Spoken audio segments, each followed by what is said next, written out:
Good morning, children. Let us start the second lesson of the science, that is the cell. This is the lesson of the class 8th, that is the cell. Now, today in this lesson, we are going to study about what is the cell. The main important thing in this lesson is to study the cell organelles, as well as the third topic, which is very much important related to this lesson, is differentiation between the plant cell and animal cell. The three important topics of this lesson: what is the cell, the second is the plant cell and animal cell, distinguish between the plant cell and animal cell, and study the organelles. Study the organelles. हम इस lesson में आज क्या क्या पढ़ेंगे? हम इस lesson में आज पहले तो पढ़ेंगे व्हाट इज सेल. सेल क्या होता है. सेकेंड, हमारे बॉडी में cell constitute, there are two types of cell, that is plant cell and animal cell. हम ये भी पढ़ेंगे कि एनिमल सेल और प्लांट सेल में दोनों में डिफरेंस क्या है. The major thing is what is the difference between the plant cell and the animal cell. And the third point is about the cell organelles. What are the different organs? Cells में कौन कौन से different organs है वो हम आज यहाँ पर पढ़ेंगे. So now let us start with the first topic, that is cell. Now children, all of you know that bricks are the building blocks of the building. It is the building is constructed, and when we are constructing a building, जब हम building बनाने के लिए या घर बनाने के लिए तैयारी करते हैं तो सबसे पहले क्या आता है? सबसे पहले हमारे घर के सामने ट्रक में ईंटें आती है. ईंटें क्यों आती है? क्योंकि वही नींव है जिसके ऊपर हम हमारी बिल्डिंग खड़ी करेंगे.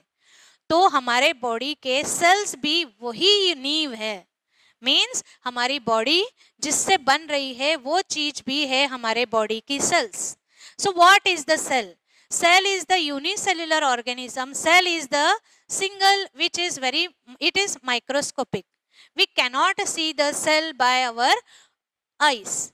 They are naked. Some of the cell are naked while some we cannot see by our eyes. कुछ cells जो होते हैं वो आंखों से देख सकते हैं, पर कुछ सेल्स जो है आंखों से हम नहीं देख सकते. For example, the egg is also a cell. It is a cell. We can see it by our naked eyes. We can take it in our hand. We can touch it. Even we can use it.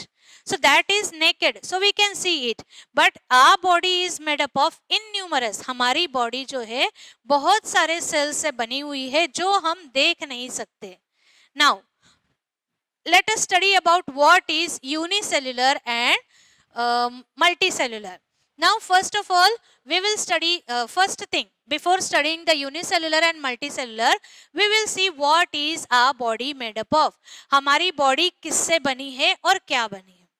A group of cell forms tissue. Group मतलब बहुत सारे sales जब इकट्ठा हो जाते हैं तो बहुत सारे सेल इकट्ठा होने से क्या बनता है? टिश्यू बनता है. A group of tissue forms organ.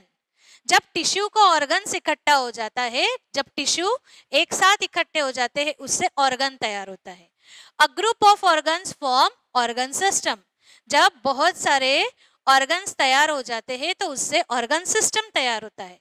और जब हमारे बॉडी में बहुत सारे सिस्टम्स है, digestive system, reproductive system, respiratory system, excretory system, nervous system, बहुत सारे सिस्टम्स जब इकट्ठे हो जाते हैं तो वो क्या बनता है? हमारी बॉडी बनती है. Means that is why cell is called as the structural and functional unit of life. Cell को क्या कहा गया है? Structural as well as functional unit of life. Now let us study the next part. Now cell are available in plenty of forms. That is, it is disc shape, spindle shape, elongated shape, nerve cell, sperm cell, etc. They are, all our body is made up of different types of cells. Now we will study what is unicellular and multicellular. The organisms which are made up of only single cell. जो organism केवल एक cell से बना है उसे कहते हैं unicellular organisms. You know, you are very much familiar. आपको अमीबा और पैरामीशियम तो लर्न है. isn't it? Amoeba and paramecium is well known to you. They are unicellular organism. उनकी body सारे processes, digestion, reproduction, excretion, सारी चीजें वो एक ही सेल से करता है, and that is why it is called as a unicellular organism. According to the name, uni means one. Uni means one and cellular means cell, means एक cell से जो बॉडी बनती है, एक सेल से जो ऑर्गेनिज्म केवल एक सेल से बना है उसे यूनिसेलुलर कहा जाता है. जो ऑर्गेनिज्म एक से दो से ज्यादा सेल से बना है उसे कहते हैं मल्टी सेलुलर ऑर्गेनिज्म. जो ऑर्गेनिज्म दो सेल से ज्यादा सेल का बना हुआ है उसे कहते हैं multi cellular organism. Are you coming in multi cellular और unicellular? Obviously you are coming in the multicellular organism. All the human beings, all the animals, all the insects, every living organism, they are included in the group of multicellular organism. Now these unicellular and multicellular organisms we cannot see by our naked eyes. हम ये sales को देखने के लिए हमारी आंखों का इस्तेमाल, आंखों से हमें नहीं दिख पाता, तो हमें इसे देखने के लिए एक ऐसे डिवाइस की जरूरत होती है जिससे हम इनको देख सके. Can you guess what is that device? Yes, try to give the answer, try to understand, try to recall. सोचो हम ऐसा कौन सा डिवाइस है जिससे हम ये सेल्स को देख सकते हैं. Now you might have struck, आपको याद आया होगा शायद माइक्रोस्कोप. माइक्रोस्कोप ही ऐसा डिवाइस है जिससे हम क्या कर सकते हैं, ये यूनिसेलुलर और जो हमारे बॉडी में सेल्स है उनको हम देख पाए. तो माइक्रोस्कोप क्या होता है? Microscope is a device which is used to see the smaller objects which we cannot see by our naked eyes. तो ये माइक्रोस्कोप जो डिवाइस है, तो उसको जानने के लिए हमें उसकी कुछ टर्मिनोलॉजीज जो है वो हमें सोचना पड़ेगी, समझना पड़ेगी. अब ये जो टर्मिनोलॉजीज जो हम सोचने वाले हैं वो है स्टेज, आईपीस और ऑब्जेक्टिव. जो माइक्रोस्कोप होता है उसके स्ट्रक्चर तो अभी मैं आपको नहीं बता पाऊंगी, but I will explain you what is a stage. Stage is a platform on which the specimen is kept. मतलब स्टेज ऐसा एक प्लेटफॉर्म होता है जिस पर हम क्या करेंगे, जिस पर हम वो स्लाइड जो होती है वो स्लाइड हम देख सके. The next is eyepiece. Eyepiece is the lens, जिस लेंस से हम वो माइक्रोस्कोप का देख सके, that is called as the eyepiece. The objective is the lens which is situated near the stage.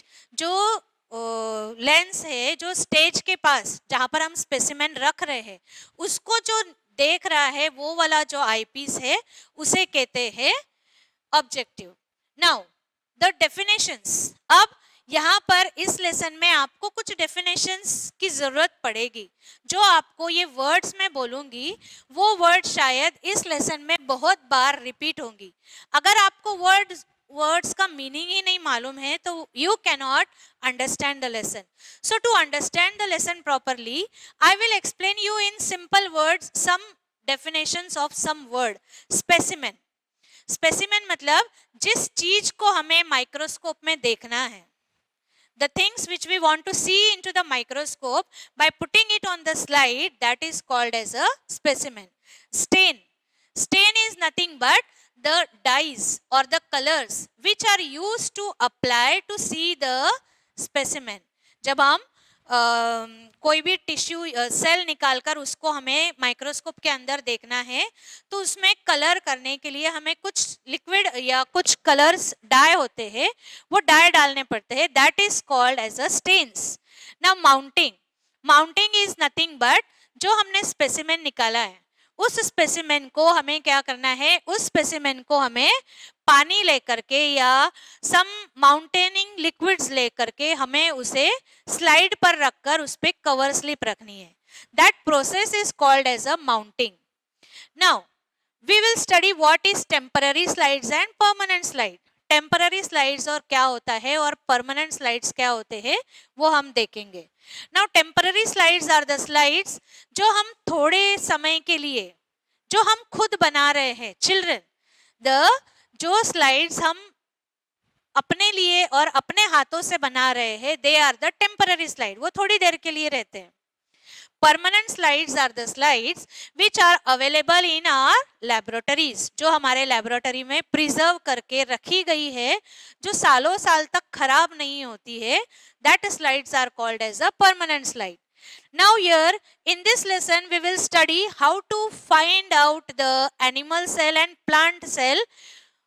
We have to mount the plant cell and animal cell. So how to mount the plant cell and animal cell? तो हमें ये आपको activity करनी है. मतलब ये आप अगर माइक्रोस्कोप अवेलेबल है स्कूल में, अगर आपको मिल रहा है तो ये एक्टिविटी आप खुद कर सकते हो. उसके लिए आपको चाहिए onion. First we will find out the plant cell. Onions, आपको एक ओनियन लेना है, एक फोर्सेप चाहिए है, one glass dish and one cover slip and one slide. आपको ओनियन को काटकर उसको फोर्सेप की मदद से पील आउट करना है. पील आउट करना है मतलब उसका छिलका निकालकर फोर्सेप से थोड़ा सा टुकड़ा लेकर के आपको उसमें उसको निकालकर एक स्लाइड पर रखना है. उस स्लाइड में आपको सैफ्रनिन डाई स्टेन जो होता है वो उस पर डालना है. उससे क्या होगा, सैफ्रनिन उस पर डालने से उसका जो न्यूक्लियस है, सेल में जो न्यूक्लियस होता है वो कलर्ड हो जाएगा. और सैफ्रनिन से कलर होने के बाद जब आप उसे स्लाइड में माइक्रोस्कोप के अंदर रख करके जब आप देखोगे तो आपको वो रेड कलर का दिखाई देगा. Means it will be easily distinguish. आप उसको इजीली डिस्टिंग्विश कर सकते हो अगर आप उसे स्टेन करते हो. अगर आप स्टेन नहीं करोगे तो आपको उसे समझने में थोड़ा सा देर लगेगी, थोड़ा सा आपको ढूंढना पड़ेगा कि न्यूक्लियस कहाँ है. पर अगर आप उसे स्टेन कर रहे हो तो आप आसानी से उसे ढूंढ सकते हो. Now the next one is now observe it under the microscope. फिर आप उस ओनियन पील की जो स्लाइड है वो माइक्रोस्कोप के स्टेज के ऊपर रखकर आप उसे एडजस्टिंग नॉब से, उसका फिगर नहीं आता तब तक उसे एडजस्ट कीजिए. And then you will find out that the cells present in the onion cells are rectangular. वो जो सेल्स है वो कैसे दिखेंगे, आपको रेक्टेंगुलर साइज के दिखेंगे. They are compactly arranged. वो एक दूसरे से लगे हुए हैं और there is a nucleus in the centre of each cell. Now this is the mounting of the onion peel. Now let us mount the cheek cell. तो आपको चिक सेल निकालने के लिए क्या करना है, you have to rinse your mouth. आपको पहले अपने मुंह में पानी लेकर अच्छे से कुल्ला करना है. And take a toothpick. Toothpick का ब्लंट एंड, ब्लंट एंड यानी पीछे वाला हिस्सा लेकर के अपने गाल पर उसे घुमाना है. अंदर की तरफ गाल में घुमाने से क्या होगा, उस टूथपिक पर थोड़े से आपके गालों के सेल्स उस पर आ जाएंगे. फिर एक स्लाइड लेकर उस स्लाइड में आयोडीन सॉल्यूशन या पानी, दोनों में से कोई एक चीज स्लाइड पर डालकर उसमें वो टूथपिक वाला पोर्शन जहां पर जिस पर आपने चिक में लेकर के उस टूथपिक को थोड़ा सा खुरेदा था वो वाला आप उस पर डालोगे. And cover it with the cover slip. आप उसको कवर स्लिप से ढक दो and observe the under the microscope. You will see the red coloured nucleus will be there in that also. तो आपको इसमें दिखेगा कि जैसे एनिमल सेल रेक्टेंगुलर थे वैसे ये चिक सेल रेक्टेंगुलर नहीं होते हैं. In animal cell you will see there is no cell wall. आपको दिखेगी इसमें सेल वॉल नहीं है, हालांकि हमें प्लांट सेल में सेल वॉल दिख रही है. There are some points which we will discuss later upon what is the difference between the animal cell and the plant cell. Now we will study about what is the cell structure. Cell कैसा होता है. Cell के बाहर की जो membrane होती है that is called as a cell membrane. This cell membrane is selectively permeable. वो क्या करती है, they are that does not allow anything to enter inside, वो केवल सिलेक्टेड चीजों को ही अपने अंदर आने देती है. This is cell membrane. Cell, both the cell, plant as well as animal cell, consist of cell membrane. Now first we will study about this all these cell organelles, and this I have drawn here the figure or the diagram of the animal cell as well as the plant cell. Now cell membrane, this is the cell membrane, is the outer structure of the cell which allows only certain nutrients and water to enter inside. That is why it is called as a selectively permeable membrane. Cell wall. Cell wall is the rigid structure of the cell which help to protect the inner organelles of the cell. Cell के अंदर के organelles को बचाकर रखने के लिए ये cell wall useful होता है. It protects the inner organelles. Cell wall क्या करती है, अंदर के जो ऑर्गेनेलीज होती है उनको बाहर के मींस बाहरी लोगों से या बाहर से बचाने के लिए वो उसे हेल्प करती है. Cytoplasm, the liquid which is present inside the cell which is nutritious, which have proteins, water, and it is the liquid jelly like substance in which all the organelles of the cell are moving. And the most important part of the cell is the nucleus. Nucleus is nothing but the most important part of the cell which is present in the center of the cell of the animal cell, whereas in the plant cell it is at a periphery. The nucleus consists of most important part, that is the chromosomes. Chromosomes are nothing but the genetic characters which are transferred from parents to the offspring. That genetic characters are called as a chromosomes. They are in the form of pairs and they are in the nucleus. Now plastids. Plastids are nothing but green color pigments which contains chlorophyll. And children, you know chlorophyll plays a very important role in the process of photosynthesis. Now vacuoles. Vacuoles are large structures which are present in animal cell. They are made up of, they carry nutrients, gases, waste material to the cells. Now in this lesson we will study about these are the cell organelles by which the cell is made up of. Now the most important thing which we are going to study is differentiate between plant cell and animal cell. हमको यहाँ पर क्या करना है, plant cell और animal cell के बारे में डिफरेंशिएट करना है. This differentiation will be there up to 9th and 10th class. आपको ये केवल अभी नहीं, आपको ये 9th और 10th क्लास में भी यूजफुल होगा. And this is the main important thing, what is the difference. दोनों सेल्स में का डिफरेंस क्या है वो आपको यहाँ पर पता चलेगा. आपको पता है the first important thing which the plant cell and animal cell is, the first thing, plant cell exists the cell wall. plant cell को cell wall होता है और plant animal cell में वो cell wall नहीं होता है. This is the first and most important thing, because do you think animal is covered with the skin? Animals की बॉडी कहाँ होती है, कवर्ड होती है, स्किन से कवर होती है. और animals always live in the shelter. Animals हमेशा कहाँ रहते हैं, छत के नीचे, छाव में, हर जगह अपने आप को सेफ रखता है. But plants, have you ever seen plants going from one place to another? They are standing every time at a same place. वो पूरे समय एक ही जगह पर, धूप हो, आंधी हो, तूफान हो, बारिश हो, जो भी हो, वो उसका सामना करते हैं. और सेल वॉल होने का एक सबसे मेजर रीजन यही है कि धूप में, बारिश, atmospheric pressure, temperature, wind, rain, सबको वो झेल सके, इसलिए प्लांट सेल में सेल वॉल होता है. एनिमल सेल में हमारी स्किन होती है, it protects our all the sales.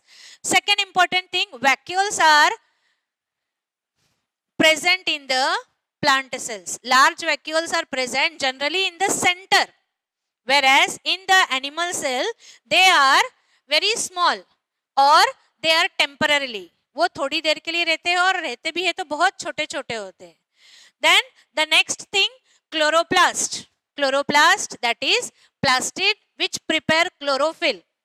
Chlorophyll, the pigments which prepare or pigment which help in preparation of the food by the process of photosynthesis, that chloroplast or plastids are present in the plant cells only. That chloroplast or plastid are absent in the animal cell.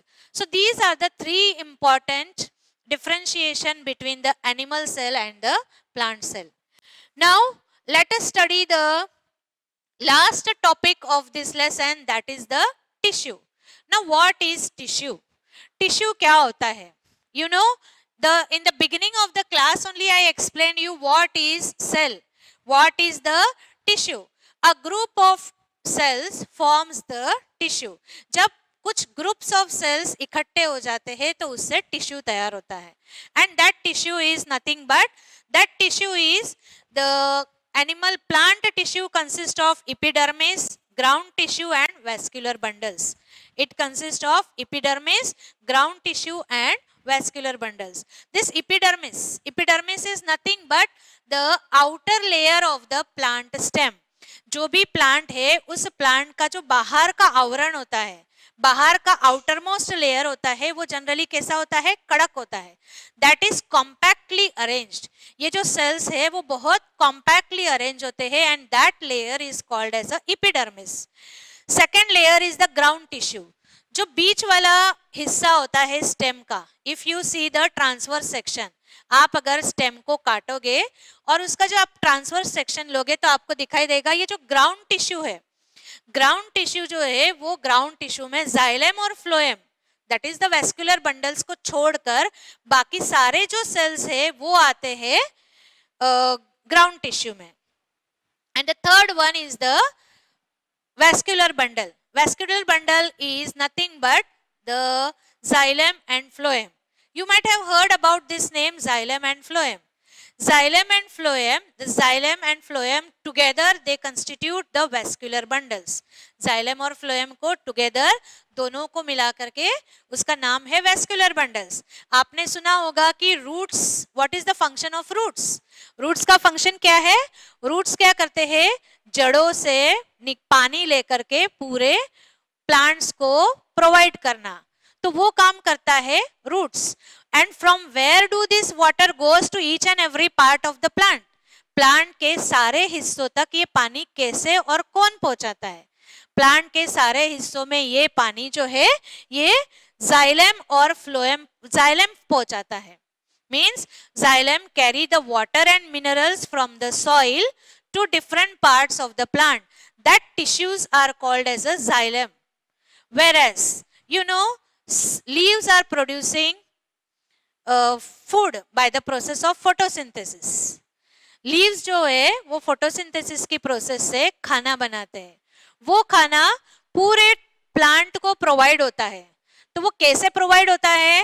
It is provided by the phloem tissue. जो phloem tissue है वो phloem tissue leaves से खाना बना करके वो पूरे plants को पहुंचाते हैं. आपको समझ में नहीं आता है कि plants पानी कब पहुंचाता है और लीव्स से खाना कब पहुंचाता है. This is what the system which is present in the plant, that is called as a vascular bundles. And it is this is the vascular, these are the vascular bundles, that is the xylem and phloem. So in this was the last topic of this lesson, that is the tissue, and that was epidermis, ground tissue and vascular bundles. And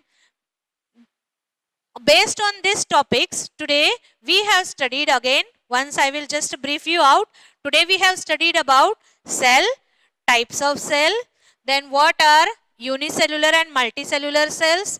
We have studied about some important definitions which we have used in this lesson, as well as the structure of the cell, the differentiation between plant cell and animal cell, as well as the plant tissues. Thank you very much.